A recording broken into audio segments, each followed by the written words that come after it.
إن الحمد لله نحمده ونستعينه ونستغفره ونعوذ بالله من شرور أنفسنا ومن سيئات أعمالنا من يهده الله فلا مضل له ومن يضلل فلا هادي له وأشهد أن لا إله إلا الله وحده لا شريك له وأشهد أن محمدا عبده ورسوله أما بعد فإن خير الحديث كتاب الله وخير الهدي هدي محمد صلى الله عليه وسلم وشر الأمور محدثاتها وكل محدثة بدعة وكل بدعة ضلالة وكل ضلالة في النار فأعوذ بالله من الشيطان الرجيم بسم الله الرحمن الرحيم يا أيها الذين آمنوا اتقوا الله حق تقاته ولا تموتن إلا وأنتم مسلمون يا أيها الناس اتقوا ربكم الذي خلقكم من نفس واحدة وخلق منها زوجها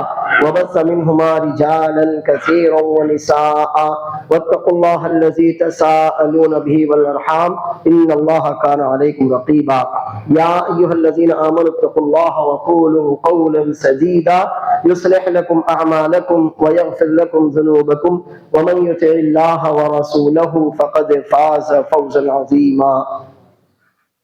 محترم حاضرین، مجھ پر آپ پر دوسروں کی اصلاح سے پہلے اپنی اصلاح ضروری ہے۔ یقیناً کوئی بھی سماج، معاشرہ، سوسائٹی یہ اسی وقت اللہ عز و جل نے اسے جس مقصد کے لیے دنیا میں بھیجا ہے اس مقصد کو حاصل کر سکتی ہے یا دنیا میں کامیاب کامران ہو سکتی ہے جبکہ معاشرے کے افراد نیک ہوں، اچھے ہوں، سمجھ بوجھ رکھنے والے ہوں، اپنے حال کو سدھار کر اپنے مستقبل سے اچھی امید رکھنے والے ہوں، تبھی کوئی سماج سدھر سکتا ہے اور کسی معاشرے کو ترقی مل سکتی ہے۔ لیکن کوئی بھی سماج ہو، سوسائٹی ہو، وہ افراد سے بنتی ہے اور ہر فرد اپنی جگہ اہمیت رکھتا ہے۔ میں اور آپ ہم سب جتنی عمر ہماری ہو چکی 30 40 50 60 70 سال جو جتنی عمر کا ہے، آپ یہ دیکھیں گے، سوچیں کہ ہر سال 53 54 جمعہ آتے ہیں، ہم اتنے خطبے سنتے ہیں۔ اگر 10 سال آپ نے جمعہ کے خطبے سنے ہیں تو آپ کو سمجھ لیجئے کہ آپ نے 500 سے 550 خطبے سنے۔ آپ نے 20 سال خطبے سنے تو اسی کے اعتبار سے آگے بڑھ جائیے، 30 سال 40 سال 50 سال۔ لیکن ان 50 سالوں میں، 40 سالوں میں، 30 سالوں میں ہم نے جمعہ کے جو بھی خطبے سنے ہیں تو کیا واقعی ان خطبوں نے ہمارے دلوں پر اثر کیا ہے؟ کیا ان کو سن کر ہماری اصلاح ہوئی ہے؟ ہم نے اپنی تربیت کی ہے، اپنے آپ کو سنوارا اور سدھارا ہے؟ اگر ہاں تو الحمدللہ جمعہ کے ان خطبات کا سننا، جمعہ میں حاضر ہونا، ہم کامیاب ہو گئے۔ لیکن اگر ایسا نہیں ہوا تو آپ یہ بتائیے کہ پھر آپ کیا لے کر اللہ عز و جل کے پاس جائیں گے جب آپ سے وہ یہ کہے گا کہ تو ہر سال 53 خطبے سنتا تھا لیکن ذرا کسی ایک خطبے کا اثر تو مجھ پر بتا دے۔ اللہ عز و جل فرماتا ہے ان اللہ لا یغیر ما بقوم حتی یغیروا ما بانفسہم۔ اگر آپ یہ سمجھتے ہیں کہ یہ آیت پوری قوم کو ہی مخاطب کر رہی ہے تو پوری قوم کو بعد میں پہلے یہ مجھے اور آپ کو، ہر فرد کو مخاطب کر رہی ہے۔ جو بھی بگاڑ آتا ہے وہ باہر سے آتا ہے، اندر سے آتا ہے، باہر سے بعد میں آتا ہے۔ دشمن کو ہمارے اوپر حملہ کرنے کا موقع کب ملتا ہے؟ جب ہم اندر سے کمزور ہو۔ بگاڑ کی شروعات اندر سے ہوتی ہے، باہر والوں کو موقع بعد میں ملتا ہے۔ پہلے زوال کی شکار آپ خود اندر سے ہوتے ہیں، بعد میں دوسرے اس موقع کا فائدہ اٹھاتے ہیں اور پھر آپ کو وہ اس نقصان تک پہنچاتے ہیں جہاں تک وہ آپ کو پہنچانا چاہتے ہیں۔ تو یہ آیت آپ کو یہ بتا رہی ہے کہ اگر آپ خود اپنی ذاتی اصلاح کی کوشش نہ کریں تو پھر اللہ عز و جل کو کیا ضرورت پڑی ہے کہ وہ ایک ایک کو پکڑ کر سدھارتا رہے کہ چل تو سدھر، چل تو سدھر، چل تو سدھر۔ اگر انسان کا دل اس لائق ہو کہ اللہ عز و جل کی توفیق کو وہ قبول کر سکے تو اللہ عز و جل اسے ہدایت بھی دیتا ہے۔ اگر آپ کے دل میں تڑپ ہو، خلوص ہو، نیت سچی ہو تو اللہ عز و جل آپ کو ضائع نہیں کر سکتا۔ لیکن اگر دل میں تڑپ ہی نہ ہو، لگن ہی نہ ہو کہ بس جیسے زندگی گزر رہی ہے گزارتے چلے جائیں تو پھر اللہ عز و جل تو کچھ نہیں پڑا کہ وہ بلا وجہ آپ کو بلا بلا کر ہدایت دیتا رہے، آپ کو سدھارتا رہے اور آپ کے اصلاح کے لیے لوگوں کو بھیجتا رہے۔ مجھ پر اور آپ پر سب سے پہلے میری اپنی ذات کی، آپ کی اپنی ذات کی اصلاح ضروری ہے۔ انشاءاللہ آج کے اس خطبے میں ہم انہی کچھ باتوں کو اللہ کی توفیق سے جاننے اور سمجھنے کی کوشش کریں گے کہ اگر ہم نے ان باتوں کو جانا، سمجھا اور اس کے مطابق عمل کیا تو امید ہے کہ انشاءاللہ اللہ عز و جل سے ہم اس حالت میں ملاقات کریں گے کہ ہماری اصلاح ہو چکی ہوگی۔ محترم حاضرین، اللہ عز و جل نے ہمیں عذر کا کوئی موقع نہیں دیا۔ ہم مسلم معاشرے میں پیدا ہوئے، قرآن اور سنت کا دعویٰ کرنے والے، دم بھرنے والے سماج میں ہم نے آنکھیں کھولی۔ بچپن سے پیدا ہوئے، تبھی سے جب ہم نے ہوش سنبھالا تب سے ہمارے کانوں میں یہی گونجتا رہا کہ اللہ عز و جل نے یہ فرمایا ہے، رسول اللہ صلی اللہ علیہ وسلم نے یہ سکھایا ہے، اور ہمارے باپ دادا قرآن کریم پر ایسے عمل کرتے تھے، نبی صلی اللہ علیہ وسلم کی سنت پر وہ ایسے عمل کرتے تھے۔ ہم نے بچپن سے یہی سنا، آج تک کسی کو سن کر ہم جوان ہوئے، بوڑھے بھی ہو گئے۔ لیکن اگر ہم نے سننے کو صرف سننے کی حد تک رکھا ہے، جیسے ہی آپ کی مسجد میں آیت الکرسی اور آیتیں لٹکی ہوئی ہے، بتائیے کہ اگر آپ نے ان سے فائدہ نہیں اٹھایا تو ان کو لٹکانے کا کیا مطلب ہے؟ اگر اللہ عز و جل نے آپ کے اوپر 6000 سے زیادہ آیتیں اتاری ہیں، لیکن ایک آیت بھی ہمارے حلق سے نیچے نہیں اتری، تو 6000 آیتوں کو اتارنے کا مقصد کیا ہوا؟ اللہ عز و جل سالڈ ایسی چیزوں سے خطاب تو نہیں کرتا کہ جن کو نہ سنائی دیتا ہو، نہ دکھائی دیتا ہو، نہ وہ سمجھ سکتے ہو۔ اللہ تو فرماتا ہے کہ لہم قلوب لا یفقہون بہا ولہم اعین لا یبصرون بہا ولہم آذان لا یسمعون بہا۔ اللہ عز و جل نے دل دیے ہیں لیکن لوگ سمجھتے ہی نہیں، اللہ نے آنکھیں دی ہیں لوگ دیکھتے نہیں، اللہ نے کان دیے لیکن لوگ سنتے نہیں۔ تو اللہ تعالیٰ مجھ سے اور آپ سے خطاب کرتا ہے۔ اللہ تعالیٰ ایسی سالڈ جمادات سے خطاب نہیں کرتا کہ جن کو نہ عقل ہو، نہ سمجھ ہو، نہ سوچ سکتے ہو، نہ فیصلہ کر سکتے ہو۔ اللہ عز و جل اگر چاہتا تو پہاڑوں پر قرآن کریم نازل کرتا، لیکن ایسا ہوا نہیں ہوا۔ اللہ عز و جل اگر چاہتا تو اپنے انبیاء کو ہمارے علاوہ کسی اور مخلوق کی طرف بھیج دیتا، لیکن ایسا ہوا نہیں ہوا۔ اللہ نے یہ چاہا کہ میں اور آپ، اللہ تعالیٰ نے کہ ہمارے باپ کو اپنے ہاتھ سے بنایا، خود سے اس میں روح پھونکی، ہمارے ذریعے دنیا کو آباد کیا، دنیا میں ہر اچھی چیز ہمارے استعمال کے لیے، ہمارے فائدے کے لیے پیدا کی، تو یہ مخلوق سدھر جائے تو یقیناً اس سے اس کا وہ مقصد حاصل ہوگا اللہ عز و جل جہاں تک آپ کو، جس منزل تک آپ کو پہنچانا چاہتا ہے۔ محترم حاضرین، سب سے پہلی بات تو یہ ہے کہ اصلاح کیوں نہیں ہوتی ہے؟ ایک خطیب آتا ہے، خطبہ دیتا ہے، ایک عالم آتا ہے، تقریر کرتا ہے، میں آپ ہم سب خطبوں میں، دروس میں، محاضرات میں، لیکچر میں شریک ہوتے ہیں، اور تو اور یوٹیوب پر بھی جی بھر کر ہم تقریریں، خطبے سب کچھ سن لیتے ہیں، پروگراموں میں، جلسوں میں ہم شریک ہوتے ہیں، لیکن کیا واقعی ہماری اصلاح ہوئی ہے کہ ہم کہہ سکتے اللہ عز و جل کے یہاں جا کر کہ اللہ تعالیٰ واقعی ہم تو بہت سدھرے ہوئے تھے؟ کیا ایسا ممکن ہے؟ اصلاح تو ممکن ہے لیکن ایسا ابھی تک ہوا نہیں ہے۔ تو اگر نہیں ہوا ہے تو اس کے پیچھے وجوہات کیا ہو سکتی ہیں؟ سب سے پہلی بات تو یہ ہے کہ انسان کے سدھرنے کی شروعات وہاں سے ہوتی ہے جہاں وہ یہ سمجھ لے کہ میرے اندر کوئی بگاڑ ہے، اس کی اصلاح کی ضرورت ہے۔ اگر آپ کے جسم میں کوئی بیماری اور آپ اس بیماری کو ماننے کے لیے تیار ہی نہ ہو، اس کی طرف دھیان دینے کو تیار ہی نہ ہو، بس یہ سمجھیں کہ نہیں یہ تو نیچر ہے، ایسی فطرت ہوتی ہے، تو پھر آپ کو بیماری دور نہیں ہوگی بلکہ بڑھتی چلی جائے گی۔ تو سب سے پہلا اسٹیپ انسان یہ سوچے کہ میرے اندر کوئی غلطی ہے، کوئی خرابی ہے، کوئی خامی ہے جس کی مجھے اصلاح کرنی ہے، وہاں سے اصلاح شروع ہوتی ہے۔ اب آپ دیکھیے کہ میں اور آپ 6000 سے زیادہ قرآن کریم کی آیتیں پڑھ لیتے ہیں، لیکن کیا کبھی ایسا ہوا کہ قرآن کریم کی کوئی آیت ہم نے پڑھی اور فوری طور پر اس پر عمل کیا ہو؟ اگر ایسا ہوا تو الحمدللہ آپ کا ایمان بہت اونچا ہے، لیکن اگر ایسا نہیں ہوا تو کیوں نہیں ہوا؟ لن تنالوا البر حتى تنفقوا مما تحبون، چوتھے پارے کی پہلی آیت کہ تم اگر واقعی نیکی چاہتے ہو تو جب تک اپنی سب سے پسندیدہ چیز اللہ کی راہ میں خرچ نہیں کرو گے تم نیکی کے معیار تک نہیں پہنچ سکتے۔ چھوٹی سی آیت ہے کا چھوٹا سا ٹکڑا رسول اللہ صلی اللہ علیہ وسلم پر نازل ہوئی۔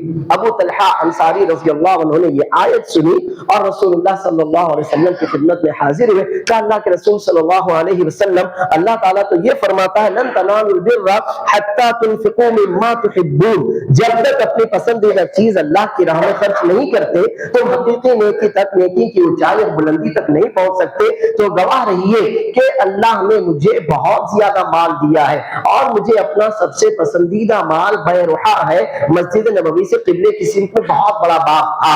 رسول اللہ صلی اللہ علیہ وسلم وہاں جاتے، آرام کرتے، کھجوریں ہوتی تو کھاتے، تو پانی میٹھا پانی پیتے تھے. کہ اللہ کے رسول صلی اللہ علیہ وسلم گواہ رہیے کہ اللہ عز و جل کی اس پکار پر میں لبیک کہتا ہوں اور اپنا یہ باغ میں اللہ کے راہ میں وقف کر دیتا ہوں. آپ جہاں مناسب سمجھے، جن لوگوں کو مناسب سمجھے، وہاں یہ باغ آپ دے دیں. ایک چھوٹی سی آیت زندگی بدل گئی. ایک چھوٹی سی آیت نے دل پر وہ اثر کیا. کتنے ایسے صحابہ کرام ہیں، انہوں نے اللہ کے رسول صلی اللہ علیہ وسلم کے ساتھ پوری زندگی گزارنے کے بعد یہ نہیں کہا لا الہ الا اللہ، جی نہیں، بلکہ عبداللہ بن یوسف، عبداللہ بن سلام رضی اللہ عنہ یہودیوں کے علماء میں سے تھے، بڑے علماء میں سے تھے. رسول اللہ صلی اللہ علیہ وسلم مدینہ منورہ تشریف لائے تو انہوں نے کہا دیکھتے تو ہیں جنہوں نے نبوت کا دعویٰ کیا ہے، ہماری تورات میں ان کی صفات موجود ہیں، جو کچھ کوالٹیز ان کے اندر ہونی چاہیے ہمیں معلوم ہے، ذرا دیکھتے تو ہیں کیا وہ کوالٹیز ان کے اندر موجود ہے، اگر ہے تو پھر ایمان میں آئیں گے. گئے اللہ کے رسول صلی اللہ علیہ وسلم سے ملاقات کی، 2-4 سوال پوچھے اور کہا اشہد ان لا الہ الا اللہ و اشہد ان محمد رسول اللہ. کتنا ان کا وقفہ انہوں نے رسول اللہ صلی اللہ علیہ وسلم کے ساتھ گزارا تھا.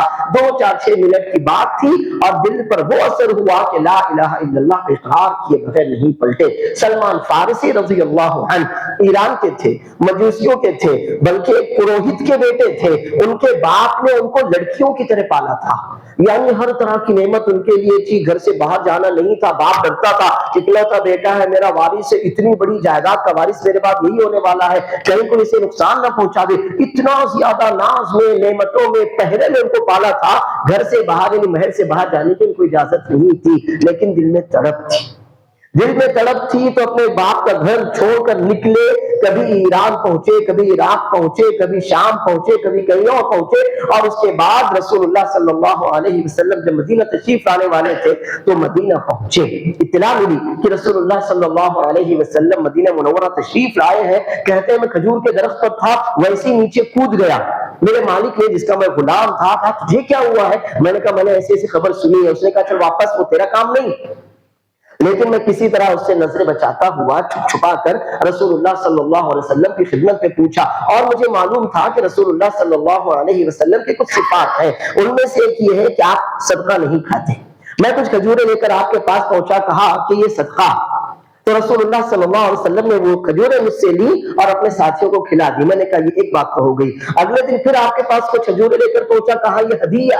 رسول اللہ صلی اللہ علیہ وسلم نے وہ کھجوریں خود بھی کھائی، اپنے ساتھیوں کو بھی کھلائی. میں نے کہا کہ دونوں باتیں پوری ہو گئی. پھر میں آپ کے پیچھے آیا، آپ سمجھ گئی کیا چاہتا ہے. رسول اللہ صلی اللہ علیہ وسلم نے اپنی پیٹھ سے کپڑا ہٹایا، مہر نبوت چمک رہی تھی. اشہد ان لا الہ الا اللہ و اشہد ان محمد عبدہ و رسولہ. ایک چھوٹی سی ملاقات، ایک چھوٹی سی بات، ایک چھوٹی سی حدیث لوگوں کی دنیا بدلنے کے لیے کافی ہوتی ہے. اور یہاں پر 6200 سے زیادہ آیتیں ہیں. ہم پڑھتے ہیں، سنتے ہیں، ترجمہ ہے، تفسیر ہے، سب کچھ ہو جاتا ہے، لیکن کوئی ایک آیت بھی آپ بتائیں، تنہائی میں غور کریں کہ اس ایک آیت نے اپیل کی ہو، آپ کے دل کو جھنجھوڑا ہو کہ نہیں مجھے تو اس پر عمل کرنا ہے، جب تک میں اس پر عمل نہیں کروں گا میں آگے نہیں بڑھ سکتا، میں اپنے آپ کو سدھرا ہوا مان ہی نہیں سکتا. رسول اللہ صلی اللہ علیہ وسلم نے فرمایا کہ جس شخص کے پاس بھی کوئی مال ہو، کچھ بھی ہو، اور وہ اس میں وصیت کرنا چاہتا ہو تو اس کے لیے جائز نہیں کہ 2 راتیں بھی وہ اپنی وصیت لکھے بغیر گزار دے. عبداللہ بن عمر رضی اللہ عنہما کہتے ہیں میں نے رسول اللہ صلی اللہ علیہ وسلم کی حدیث سنی، اسی وقت سے اپنی وصیت لکھ کر اپنے پاس رکھتا ہوں. ایک حدیث سنی، یہ عمل کا جذبہ ہوتا ہے. اور جب انسان کے اندر عمل کا اس طرح کا جذبہ پیدا ہوتا ہے تبھی اس میں سدھرنے کے آثار شروع ہو جاتے ہیں. تو مجھے اور آپ کو سب سے پہلا کام جو کرنا ہے وہ یہ ہے کہ جب ہم رات کو بستر پر سونے کے لیے لیٹیں تو تھوڑی دیر کے لیے اپنا موبائل ذرا سائلنٹ کریں، فلائٹ موڈ پر ڈالیں، سائیڈ میں رکھ دیں، اور سب سے پہلا کام یہ کریں کہ دعائیں پڑھنے سے پہلے سوچیں کہ آج کا دن میرا کیسا گزرا، یہ زندگی جو میری گزری کیسی گزری. کل کو اللہ تعالیٰ جب یہ کہے گا اولم نعمرکم ما یتذکر فیہ من تذکر وجاءکم النذیر، کہ میں نے تم کو کافی بڑی مدت، کافی بڑی مہلت دنیا میں گزارنے کے لیے دی تھی، ایک لمبی زندگی تم گزارنے کے لیے آئے، تمہارے پاس ہماری آیتیں پڑھی گئی، تم کو میرے نبی صلی اللہ علیہ وسلم کی حدیث سنائی گئی، عبرت اور نصیحت کے واقعات تمہاری آنکھوں کے سامنے آتے رہے، لیکن کیا تم نے نصیحت حاصل کی؟ یہ کب ہوگا؟ جب ہم اپنے بستر پر بیٹھ کر غور کریں گے کہ اتنی زندگی میری گزر چکی، آگے کی زندگی کس نے دیکھی ہے، کس نے نہیں دیکھی۔ اللہ تعالیٰ نے مجھے اور آپ کو تو ہمیشہ کی زندگی نہ دی ہے، نہ دینے کا وعدہ کیا ہے۔ اگر اللہ تعالیٰ کسی کو ہمیشہ کی زندگی دیتا تو رسول اللہ صلی اللہ علیہ وسلم کو دیتا۔ اللہ نے آپ کو اختیار دیا تھا کہ اگر آپ چاہیں تو ہمیشہ کے لیے دنیا میں رہیں، اور اگر چاہیں تو اب ہمارے پاس چلے آئیں۔ رسول اللہ صلی اللہ علیہ وسلم نے فرمایا اللہم الرفیق الاعلی، نہیں دنیا میں رہ کر کیا لینا، اللہ تمہیں جس کام کے لیے بھیجا تھا وہ تو کام ہو گیا نا، تو اب مجھے تیرے پاس آنا ہے، الرفیق الاعلی، اللہ مجھے اب تیرے پاس آنا ہے۔ تو اللہ تعالیٰ نے دنیا میں ہمیشہ کی زندگی کسی کو بھی نہیں دی، جو آپ جی چکے یہ حقیقت، اور جو جینے والے ہیں وہ خیال۔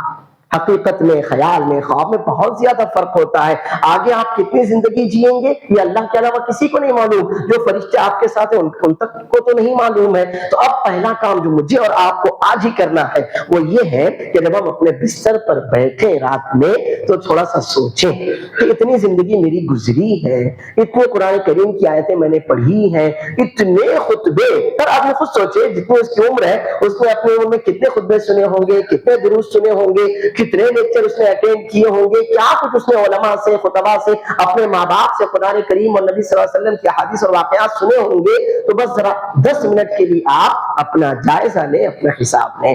آپ میں سے اکثر لوگ کاروباری ہیں، تجارت کرنے والے، اللہ نے نوازا ہے آپ کو، آپ اپنا حساب تو کرتے ہوں گے نا، اپنی دکان کا، اپنے کاروبار کا، جو کچھ بھی اللہ نے آپ کو دیا، کس کو کتنا دینا ہے، کس سے کتنا لینا ہے، حساب تو کرتے ہوں گے نا۔ اس کے بغیر آپ کی ایسی گزر رہا ہے آپ کا معاملہ تو سمجھ لو آپ سے زیادہ بیوقوف تو کوئی ہے ہی نہیں، اسے معلوم ہی نہیں کہ کتنا آ رہا ہے، کتنا جا رہا ہے، کہاں سے آ رہا ہے، کیوں جا رہا ہے۔ تو آپ اپنا حساب تو یقیناً کرتے ہوں گے، تو تھوڑی دیر کے لیے ذرا اپنی زندگی کا بھی حساب کر لیجئے کہ آج تک جو میں نے زندگی گزاری ہے، اگر اللہ تعالیٰ مجھے دوبارہ جاگنا نصیب نہ کرے، اللہ یتوفی الانفس حین موتها، جب آپ کی موت ہوتی ہے نا تو آپ آدھے تو مر ہی چکے ہوتے ہیں، اور اس کے بعد کتنے لوگ ہوتے ہیں جن کو دوبارہ جاگنا نصیب نہیں ہوتا۔ اسی لیے جب ہم جاگتے ہیں، ایک نئی صبح اللہ ہم کو دیتا ہے تو ہم اللہ کا شکر کرتے ہیں، الحمدللہ الذی احیانا، اللہ تیرا بڑا شکر ہے تو نے مجھے دوبارہ زندگی دی ورنہ میں تو مر چکا تھا۔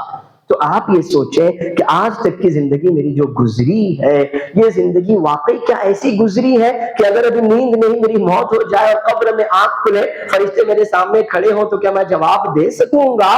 اگر ایسا ہے تو الحمدللہ آپ اللہ کا شکر ادا کر کے سوچیں، لیکن اگر ایسا نہیں ہے تو پھر آپ ہی یہ بتائیے کہ آپ کو نیند کیسے آ سکتی ہے، جبکہ آپ کا وہ بستر کانٹوں بھرا بستر ہو، آپ کی وہ سیج شعلوں کی سیج ہو، آپ بتائیے آپ کو نیند کیسے آئے گی؟ اگر آپ کو یہ پتا چلے کہ نہیں، اگر اسی حالت میں تم مر گئے تو اللہ عز و جل کی معافی کے حقدار تو تم نہیں ہو سکتے سوائے یہ کہ اللہ تعالیٰ اپنی رحمت میں تم کو سمیٹ لے۔ تو سب سے پہلا کام جو مجھے اور آپ کو کرنا ہے وہ سانا کرنا ہے، وہ بستر پر سونے کے لیے ہم لیٹے تو اپنا جائزہ لیں، اپنا حساب لیں کہ آج تک آج کا دن میں نے کیسے گزارا۔ اور اللہ تعالیٰ تو ایک دن کا حساب لینے والا نہیں ہے، اللہ تعالیٰ پوری عمر کا حساب لینے والا ہے۔ رسول اللہ صلی اللہ علیہ وسلم فرماتے ہیں لا تزول قدم ابن آدم حتى يسأل عن خمس، اللہ کے سامنے کھڑے ہوں گے نا تو وہاں سے ہٹ نہیں سکیں گے، 5 سوالوں کا جواب دینا پڑے گا۔ اور جواب کیسے دینا پڑے گا؟ اگر جھوٹ بولو گے تو زبان پر تالے لگ جائیں گے، اللہ تعالیٰ ہاتھوں سے پوچھے گا، پیروں سے پوچھے گا، ہماری جلد سے پوچھے گا، اور وہ تو اللہ عز و جل کی نافرمانی نہیں کر سکتے۔ زبان جھوٹ بولتی ہے لیکن اللہ عز و جل کی آڈیو ویڈیو سب ریکارڈڈ موجود ہوگا، اور اس سے زیادہ ہمارے اعضاء خود ہمارے خلاف گواہی دیں گے۔ تو آپ یہ سوچئے کہ اگر کل کو ایسا ہوا، اللہ تعالیٰ نے ہمارے اعضاء، ہماری زبان پر لاک تالا لگایا، اعضاء سے کہا تم بولو، گواہی دو، اور اس وقت انہوں نے گواہی ہمارے خلاف دی، تو ہم کسی کو کیا منہ دکھانے کے قابل رہ جائیں گے؟ چنانچہ مجھے اور آپ کو یہ چاہیے کہ اپنی عمر کا ذرا سا حساب لیں، یہ دیکھیں ہم نے کیا اچھا کیا، کیا اچھا کر سکتے تھے نہیں کر سکے، کیا برا کیا کیوں کیا، ان برائیوں سے کیسے پیچھے ہٹ سکتے ہیں، ان کو معاف کروا سکتے ہیں، ان سے توبہ کر سکتے ہیں، جو نیکیاں ہم کر سکتے تھے نہیں کیا، آخر کون سی چیزیں رکاوٹ بن گئی کہ وہ نیکیاں ہم نہیں کر سکے، آگے کیسے وہ نیکیاں ہم کر سکتے ہیں۔ دوسرا کام جو مجھے اور آپ کو کرنا ہے وہ یہ ہے کہ کوئی گناہ ہم سے ہو جاتا ہے، کوئی غلطی ہو جاتی ہے تو ہم اپنے آپ کو معاف بڑی جلدی کر دیتے ہیں، کوئی دوسرا آدمی غلطی کرے، چھوٹی غلطیوں ہم معاف نہیں کر سکتے، لیکن خود سے بڑی غلطی ہو جائے اپنی ذات کو لے کر، اللہ کے حق کو لے کر، تو سب سے پہلا کام جو ہم کرتے ہیں وہ اپنے آپ کو معاف کر دیتے ہیں، یا کوئی نہ کوئی عذر بہانہ شیطان ہمارے پاس لے کر آتا ہے اور ہم اپنے دل کو، اپنے ضمیر کو مطمئن کر لیتے ہیں۔ لیکن جان لیجئے کہ اگر ہمارے سینے میں دھڑکتا ہوا ایک مسلمان کا دل ہے تو وہ گناہ کرنے کے بعد نہ بہانے تراشتا ہے، اور ان بہانوں سے اگر آ بھی جائے تو کبھی مطمئن نہیں ہوتا۔ ایک مسلمان کا دل تو ایسا ہی ہوتا ہے۔ یوسف علیہ السلام کی زبانی اللہ نے یہ کہلوایا، وَمَا أُبَرِّئُ نَفْسِي إِنَّ النَّفْسَ لَأَمَّارَةٌ بِالسُّوءِ إِلَّا مَا رَحِمَ رَبِّي، کہ میں محفوظ رہا، میں نے گناہ نہیں کیا تو میرا اپنا کوئی کمال نہیں ہے، میں اپنے آپ کو بڑی اور اپنے آپ کو بڑا سمجھ ہی نہیں سکتا، وہ تو میرے اللہ کا کرم ہے کہ اللہ نے مجھ پر کرم کیا، رحم کیا، مجھے گناہوں سے بچایا، ورنہ انسان کا دل، انسان کا نفس سے برائیوں کی طرف کھینچ کر لے جاتا ہے۔ تو کوئی بھی گناہ اگر ہو جائے تو کبھی بھی اس کے لیے آپ بہانہ مت تلاش کیجیے، بہانہ مت تلاشیے، بہانہ مت تراشیے۔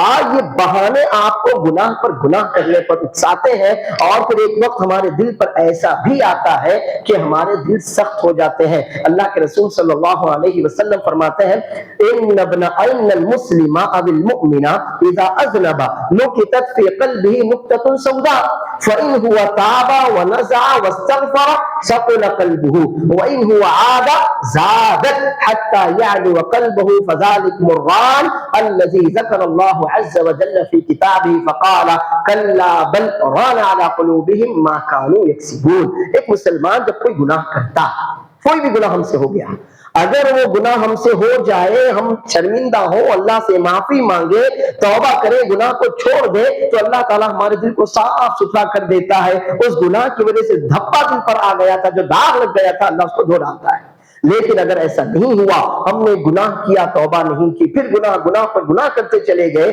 تو یہ داغ بڑھتے بڑھتے پورے دل پر چھا جاتا ہے، اور پھر یہی داغ وہ زنگ بن جاتا ہے کہ اللہ عز و جل نے جس کے بارے میں فرمایا کہ ان کے گناہوں کی وجہ سے ان کے دلوں پر زنگ چڑھ چکا ہے۔ اور جب انسان کے دل پر زنگ چڑھ جاتا ہے تو اس پر نہ قرآن کریم اثر کرتا ہے، نہ نبی صلی اللہ علیہ وسلم کی نصیحتیں اثر کرتی ہیں، نہ وہ اپنے دیکھے ہوئے واقعات سے عبرت حاصل کرتا ہے، نہ وہ اپنی سنی ہوئی سچی باتوں اور قصوں سے نصیحت حاصل کرتا ہے، نہ اسے اپنے سے کمزوروں پر رحم آتا ہے، نہ اسے اپنے سے بڑوں کے لیے اس کے دل میں کوئی محبت اور ادب کا جذبہ ہوتا ہے۔ یہ کب ہوتا ہے؟ جب انسان کا دل سخت ہو جاتا ہے، اور دلوں کا سخت ہو جانا اللہ تعالیٰ کی طرف سے وہ عذاب ہے جو گناہوں کے نتیجے میں انسان کو دنیا میں دیا جاتا ہے۔ تو دوسرا کام جو مجھے اور آپ کو کرنا ہے کہ اگر کوئی گناہ ہو گیا، کوئی بھی گناہ، چھوٹا ہو بڑا ہو، معصوم تو کوئی نہیں ہے،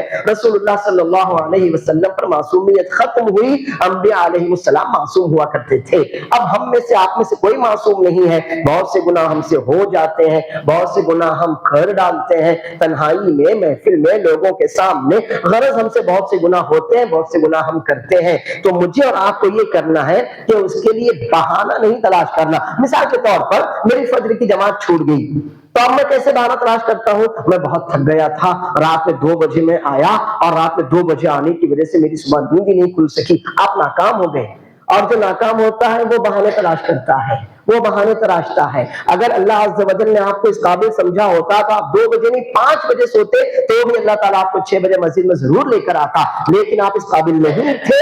تو یہ سمجھ لینا کہ اگر گناہ ہوا تو بہانے تلاشنا یہ شیطان کا کام ہوتا ہے۔ ایک مومن کیا سمجھتا ہے، کہیں اللہ مجھ سے ناراض تو نہیں ہے کہ اس نے مجھ سے نیکی کی توفیق چھین لی، مجھے فجر میں سے کھڑا نہیں کیا۔ حسن بصری رحمہ اللہ کے پاس ایک شخص آیا اور کہا، آپ لوگ یہ کہتے ہیں کہ اللہ تعالیٰ گناہوں کی سزا دیتا ہے، یہاں میرا یہ حال ہے کہ دیکھو میں تو باجماعت نمازیں بھی نہیں پڑھتا ہوں، بہت زیادہ روزوں کا اہتمام بھی نہیں کرتا ہوں، بہت سے گناہ بھی میں کرتا ہوں، لیکن آپ میرا اسٹیٹس دیکھو، دنیا میں میری عزت دیکھو، میری شان دیکھو، میرے محلات دیکھو، میری جاگیریں دیکھو، میری زمینیں دیکھو، اب کہاں سے اللہ تعالیٰ مجھے کوئی سزا دیتا ہے؟ حسن بصری رحمہ اللہ نے کہا، بھائی اللہ تعالیٰ تمہیں سزا ہی تو دے رہا ہے، اللہ تعالیٰ تمہیں سزا ہی تو دے رہا ہے۔ اللہ تمہیں اس قابل نہیں سمجھتا کہ وہ اپنے گھر میں تم کو بلائے تو تم سے اسے نمازوں کی توفیق چھین لے۔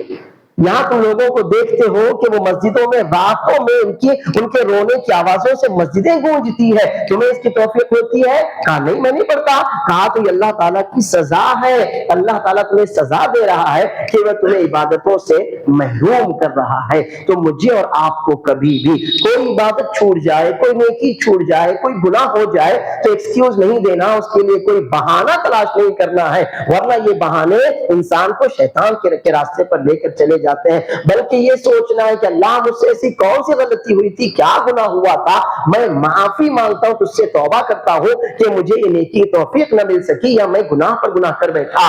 اللہ کے رسول صلی اللہ علیہ وسلم تو یہ بتاتے ہیں کہ آپ کی کوئی نیکی اگر قبول ہوئی تو اس کی علامت یہ ہوگی کہ آپ اس کے بعد پھر سے نیکی کریں گے، اور اگر کوئی بندہ گناہ کرتا ہے تو اسی کے اعتبار سے اس سے 1 سے 2 اور 2 سے 3 گناہ پر گناہ ہوتے چلے جاتے ہیں۔ تو دوسرا کام جو مجھے اور آپ کو کرنا ہے وہ یہ کہ ایک تو گناہوں سے دور رہیں، دوسرا یہ کہ اگر گناہ ہو جائے تو کوئی بھی بہانہ، کوئی عذر اس کے لیے تلاش نہ کرے، بلکہ یہ کہیں کہ ہاں یہ میری غلطی تھی، مجھ سے غلطی ہوئی ہے، آئندہ مجھ سے غلطی نہیں ہوگی، تو انشاءاللہ آپ میں سدھرنے کے اثرات نظر آئیں گے۔ لیکن اگر آپ ایسے عذر دیتے رہیں گے تو پھر آپ کو کبھی بھی نماز تو کیا، فجر تو کیا، ظہر کی بھی توفیق نہیں ہو سکتی، فرض روزے کیا آپ کو نفل کی بھی توفیق نہیں ہو سکتی۔ تو اگر آپ یہ چاہتے ہو کہ آپ اللہ عز و جل کی نظروں میں سدھرے ہوئے قرار پائیں تو ایک تو گناہوں سے دور رہیں، اور دوسرے گناہ ہو جائیں تو ان گناہوں پر اپنے آپ کو کبھی بھی مطمئن نہ کریں، بلکہ یہ سمجھیں کہ ہاں یہ میری غلطی تھی، اللہ کی ناراضگی میں نے مول لی ہے، مجھے اپنے آپ کو اللہ کی ناراضگی سے چھڑانا ہے۔ اور تیسرا کام جو مجھے اور آپ کو کرنا ہے اپنے اصلاح کے لیے، وہ قرآن کریم کو غور و فکر اور تدبر کے ساتھ پڑھنا ہے۔ یہ نہیں ہو سکتا کہ آپ قرآن کریم کو غور و فکر اور تدبر کے ساتھ پڑھیں، سمجھ کر پڑھیں اور اللہ تعالیٰ آپ کی اصلاح نہ کرے، ایسا نہیں ہو سکتا۔ جب اللہ عز و جل فرماتا ہے مثال کے طور پر ان الصلاۃ تنہی عن الفحشاء والمنکر، کہ نماز آپ کو ہر گناہ سے ضرور روکتی ہے، فحش ہو، برا کام ہو، غلط کام ہو، شرعی طور پر برا ہو، فطری طور پر غلط ہو، نماز آپ کو ہر اس برے کام سے روکتی ہے۔ تو یقیناً نماز روکتی ہے، لیکن میں نماز بھی پڑھتا ہوں اور ابھی جا کر جھوٹ بھی بولتا ہوں، میں نماز بھی پڑھتا ہوں، جا کر حرام بھی کماتا ہوں، نماز بھی پڑھتا ہوں، اپنے بھائی کا حق بھی مار لیتا ہوں، نماز بھی پڑھتا ہوں، سارے غلط کام کر لیتا ہوں، تو اس میں نماز کا قصور نہیں، آپ کا قصور ہے۔ آپ اس لائق ہی نہیں تھے کہ اللہ تعالیٰ آپ کی نماز میں اتنی قوت پیدا کرتا کہ وہ نماز آپ کو گناہوں سے روکتی۔ تو جان لیجئے کہ اگر ہم نے قرآن کریم کو غور و فکر کے ساتھ پڑھا، ہماری نمازیں، جو بھی نماز ہم پڑھتے ہیں، اگر توجہ کے ساتھ اللہ عز و جل کی رضا کے لیے پڑھی تو یہ عبادتیں ہماری اصلاح کا سب سے بڑا ذریعہ بنیں گی۔ اس کے علاوہ اور اصلاح کا کوئی طریقہ نہیں ہے۔ جیسے بگاڑ اندر سے شروع ہوتا ہے، ایسے اصلاح بھی اندر سے شروع ہوتی ہے۔ یہ خطبے جو ہم سنتے ہیں، دروس جو ہم سنتے ہیں، قرآن کریم جو ہم پڑھتے ہیں، اس میں جو غور و فکر کرتے ہیں، عبادتیں جو ہم کرتے ہیں، یہ ساری کی ساری مل کر بھی اگر مجھے اور آپ کو اندر سے نہیں سدھار سکی تو آپ یہ بتائیے کہ پھر اب کون آئے گا جو ہماری اصلاح کا فریضہ انجام دے گا؟ اور ہر شخص اللہ تعالیٰ کے یہاں خود اپنے عمل کا، اپنی ذات کا ذمہ دار ہے۔ اللہ تعالیٰ مجھے اور آپ کو ان باتوں کو سمجھنے کی، اپنی اصلاح کرنے کی توفیق عطا فرمائے۔ ربنا ظلمنا انفسنا وان لم تغفر لنا وترحمنا لنكونن من الخاسرین۔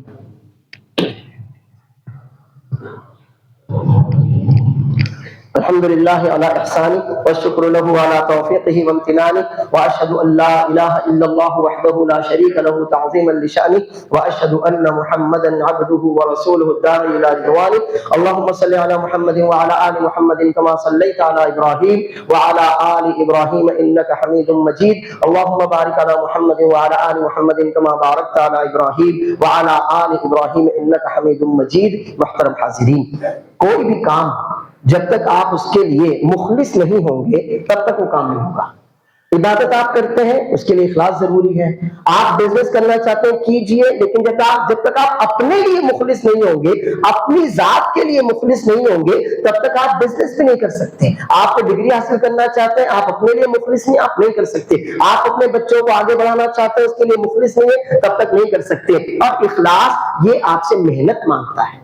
اخلاص جو بھی ہو وہ آپ سے محنت مانگتا ہے۔ رسول اللہ صلی اللہ علیہ وسلم کو کثرت سے عبادت کرنے کی کیا ضرورت تھی؟ رسول اللہ صلی اللہ علیہ وسلم رات کو تہجد اتنی طویل پڑھتے تھے کہ پیر سوکھ جاتے، ام المومنین عائشہ رضی اللہ عنہ نے پوچھا اللہ کے رسول صلی اللہ علیہ وسلم آپ اتنی زیادہ محنت کیوں کرتے ہیں؟ اللہ تعالیٰ نے آپ کے اگلے پچھلے سب گناہ معاف کر دیے۔ رسول اللہ صلی اللہ علیہ وسلم نے فرمایا میرے اللہ نے مجھ پر اتنا بڑا احسان کیا اور افلا اکون عبدا شکورا، میں اللہ تعالیٰ کی شکر گزاری بھی نہ کر سکوں؟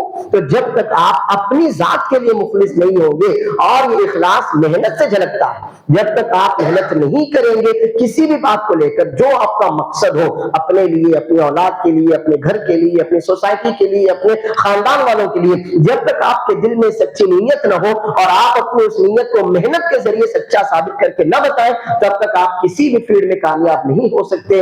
اللہ فرماتا ہے والذین جاہدوا فینا لنہدینہم سبلنا وان اللہ لمع المحسنین، جو ہماری راہوں میں محنت کرتے ہیں۔ اللہ نے کہا بس نیت کر لو اللہ کافی ہے، جی نہیں، آپ نیت کریں، ساتھ میں عمل کریں، تب جا کر آپ اپنی منزل تک پہنچ سکتے ہیں، ورنہ آنکھیں بند کر کے نیت کر کے اللہ عز و جل کی یہاں سے آپ کے لیے جنت کے فیصلے کبھی بھی نہیں ہو سکتے۔ اور وہ جنت جو ہوتی ہے آنکھیں بند کر کے ملنے والی، وہ بیوقوفوں کی جنت ہوتی ہے۔ آپ تو عقل مند ہیں اللہ کے فضل سے، اس لیے آپ اپنی ذات کے لیے مخلص بنیے، اور جب آپ اپنی ذات کے لیے مخلص بنیں گے تو آپ اپنی ذات کو اونچائیوں تک پہنچانے کے لیے محنت کریں گے، اور جب آپ محنت کریں گے تو انشاءاللہ اللہ عز و جل آپ کو ضرور بضرور وہ خیر دے گا آپ جو چاہتے ہیں، اور وہ بھی دے گا جو آپ سوچ بھی نہیں سکتے۔ اللہ تعالیٰ مجھے اور آپ کو ان باتوں کو سمجھنے کی توفیق عطا فرمائے۔ ربنا لا تؤاخذنا ان نسينا او اخطأنا ربنا ولا تحمل علينا اصرا كما حملته على الذين من قبلنا ربنا ولا تحملنا ما لا طاقة لنا به واعف عنا واغفر لنا وارحمنا انت مولانا فانصرنا على القوم الكافرين ربنا هب لنا من ازواجنا وذرياتنا قرة اعين واجعلنا للمتقين اماما سبحان ربك رب العزة عما يصفون وسلام على المرسلين والحمد لله رب العالمين۔